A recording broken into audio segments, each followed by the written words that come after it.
நெஞ்சம், தெய்வ பக்தி, உயர்ந்த எண்ணங்கள் இவற்றையெல்லாம் நாடகத்தின் வழியாக கற்பித்தல் வேண்டும். நாடகம் என்பது உலக நிகழ்ச்சிகளை காட்டும் கண்ணாடி. சிரிக்க தெரிந்தவனே மனிதன். சிரிப்பு என்பது ஒரு உணர்வின் வெளிப்பாடு. இது மனித இனத்திற்கு மட்டும் உண்டான தனிச்சிறப்பு. வாய் விட்டு சிரித்தால் நோய் விட்டு போகும் என்பது பழமொழி. சிரிப்பில் தான் எத்தனை வகை!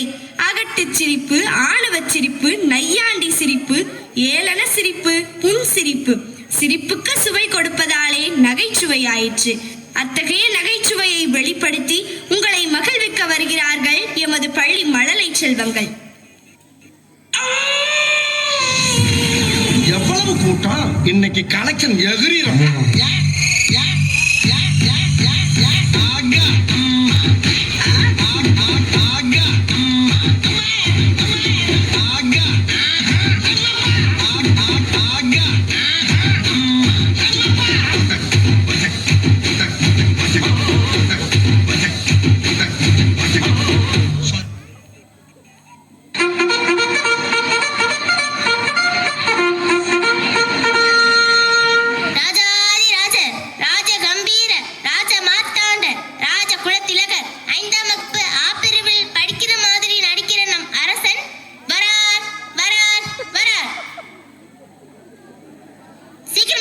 எவ்வளவு நேரம் கத்துறது?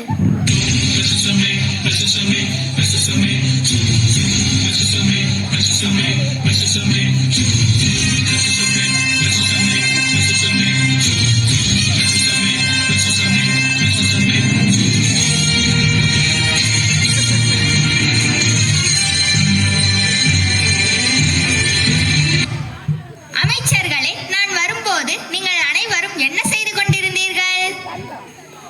மன்னா, அதாவது அது வந்து தாங்கள் வருவதற்கு முன் நாங்கள் நடனமாடி கொண்டிருந்தோம் மன்னா.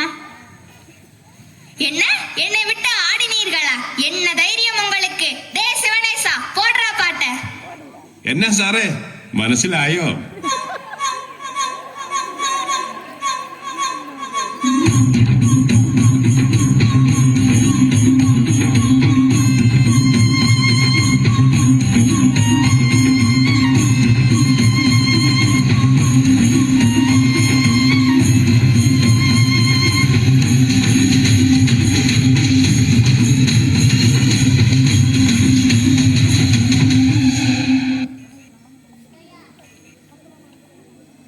அமைச்சரே, இன்று நம் நாட்டில் ஏதாவது செய்தி உள்ளதா? இவன் கேட்டு என்ன பண்ண போறான்? ஒன்றுமில்லை, மக்கள் அனைவரும் நலமாக உள்ளனர். அமைச்சரே, தென்னாலிராமன் அரசவைக்கு வரவில்லையா? ஆம் மன்னா, தக்பாருக்கும் வரவில்லை, தகவலும் அனுப்பவில்லை மன்னா. என்ன தைரியம் இந்த தென்னாலிராமனுக்கு இன்னும் வரவில்லையா? காவலாளி, நீ சென்று தென்னாலிராமனை அழைத்து வா. இங்க இருக்கும் அமைச்சர்களுக்கே வேலை இல்லாம வெட்டியா இருக்கிறாங்க. இவன் வந்து என்ன செய்ய போறான்? தென்னாலிராமனின் குழந்தை அழுது அடம் பிடிக்கிறதாம். அதை சமாதானப்படுத்திய பிறகு வருவதாக கூறினார் மன்னா. என்ன தைரியம் இருந்தால் தென்னாலிராமன் இப்படி சொல்லி அனுப்புவான்? தன்னை அறிவாளி என்று சொல்லிக் கொள்ளும் தென்னாலிராமனுக்கு அழுகின்ற குழந்தையை சமாதானப்படுத்த முடியலையா? இதை என்னால் நம்ப முடியாது. இப்பொழுதே தென்னாலிராமன் இங்கு வர வேண்டும். வரவில்லை என்று சொன்னால் கட்டி இழுத்து வாருங்கள். அப்படியே ஆகட்டும் மன்னா. ஆஹா, ஓஹோ, அருமை அருமை. மன்னா, மன்னா, என்னை மன்னித்து விடுங்கள் பிரபு. என்னுடைய 3 வயது குழந்தை காலையில் இருந்து அழுது கொண்டிருக்க அதை என்னால் சமாதானப்படுத்த முடியவில்லை. அதனால் தான் என்னால் குறித்த நேரத்திற்குள் அரசவைக்கு வர முடியவில்லை. உன்னால் ஒரு குழந்தையை சமாதானப்படுத்த முடியவில்லையா? உண்மையை சொல் தென்னாலிராமா, மன்னரிடமே பொய் சொல்கிறாயா? நான் நடந்ததை சொல்கிறேன், கேளுங்கள். காலையில் எழுந்தவுடன் என் குழந்தை கரும்பு கேட்டது. நானும் வாங்கி தந்தேன். அதை பிழிந்து சாறு தரும்படி கேட்டது. நானும் அவ்வாறே செய்து ஒரு கோப்பையில் ஊற்றி கொடுத்தேன்.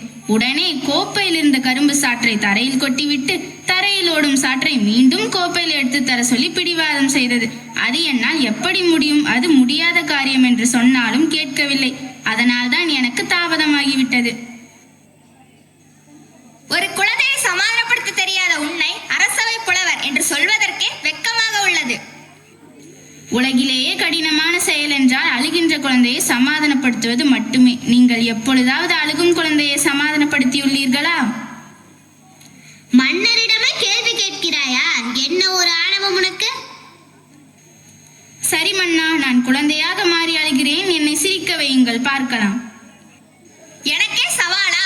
பார்க்கலாம். ஆஹா, ஓஹோ, அருமை அருமை.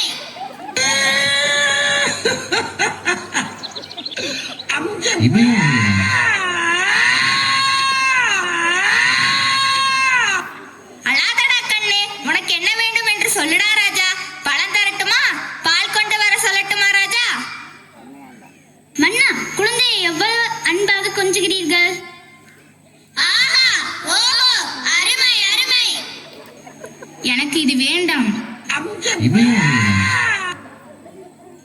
அழாதடா சமத்துக்குட்டி, வேற என்ன வேணும் உனக்கு? எனக்கு ஒரு பானை வேண்டும், கொண்டு வாருங்கள்.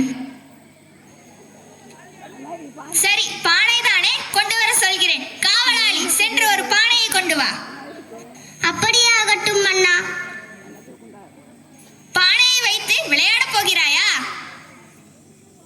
இல்லை மன்னா, பானைக்குள் இந்த அமைச்சரை போக சொல்லுங்கள். இந்த பானைக்குள் நானா எப்படி போக முடியும்? என்னால் முடியாது, என்னால் முடியாது மன்னா. இல்லை, நீ போகத்தான் வேண்டும். மன்னா, என்னை காப்பாற்றுங்கள். அது எப்படி போக முடியும்? ஆஹா, ஓஹோ, அருமை அருமை. அட நிறுத்துங்கடா அள்ள கைகளா. ஏன் சத்தமாக அழுகிறாய்? பானைக்குள் போக முடியாது, வேறு என்ன வேண்டும்?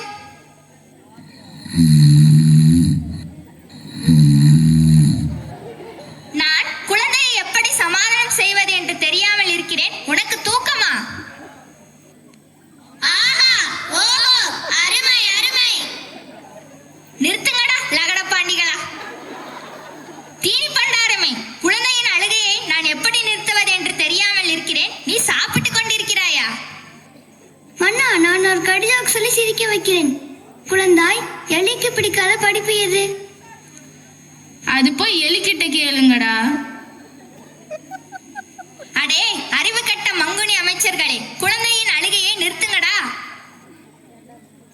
நான் அழுகும் குழந்தையை சிரிக்க வைக்கிறேன், பாருங்கள். அங்கே பாரு, ஒரு காகம் பறக்கிறது. போடா லூசு, காகம்னா பறக்கதான் செய்யும். மன்னா, நான் முயற்சி செய்கிறேன். குழந்தாய், எப்பப்பெல்லாம் உனக்கு பள்ளிக்கூடம் லீவ் விடுவாங்க? அடே முட்டாள் அமைச்சரே, அங்க உட்கார்ந்து இருக்கிறாங்களே பிரின்சிபல், அவங்க கிட்ட போய் கேளுங்க. நான் அழுகையை நிறுத்துகிறேன் மன்னா. குழந்தாய், நான் உனக்கு நீச்சல் கத்து தரட்டுமா? தரையில எப்படிரா நீச்சல் அடிக்க முடியும், முட்டாள் காவலரே? நான் பொம்மை தரட்டுமா? நீ வைத்து விளையாடுகிறாயா? போடா முட்டாள் அமைச்சரே, நான் சிரிக்க மாட்டேன். நான் ஒரு யோசனை சொல்லட்டுமா? போதுமாடா உங்கள் அறிவு கட்ட ஆலோசனை. உனக்கு வேறு என்ன வேண்டும்? நான் உனக்கு பாட்டு பாடட்டுமா?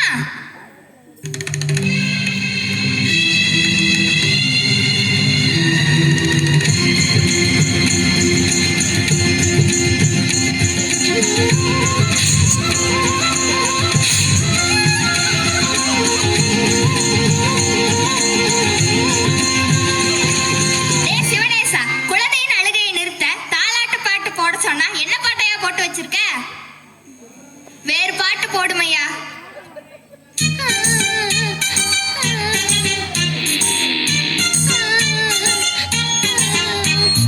உருளைக்கிழங்கு செல்ல குட்டி எங்க போச்சு? கத்திரிக்காய் கூடையில தூங்க போச்சு. கத்திரிக்காய் எட்டி முறைக்கு அழுதுருச்சு. அம்மா வந்து கொஞ்சினதோ சிரிச்சிடுச்சு.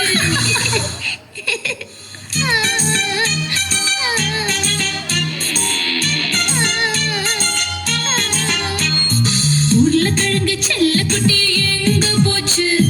கத்திரிக்காய் கூடையில தூங்க போச்சு. கத்திரிக்காய் எட்டி முறைக்கு அழுதுருச்சு. அம்மா வந்து கொஞ்சினதோ சிரிச்சிடுச்சு.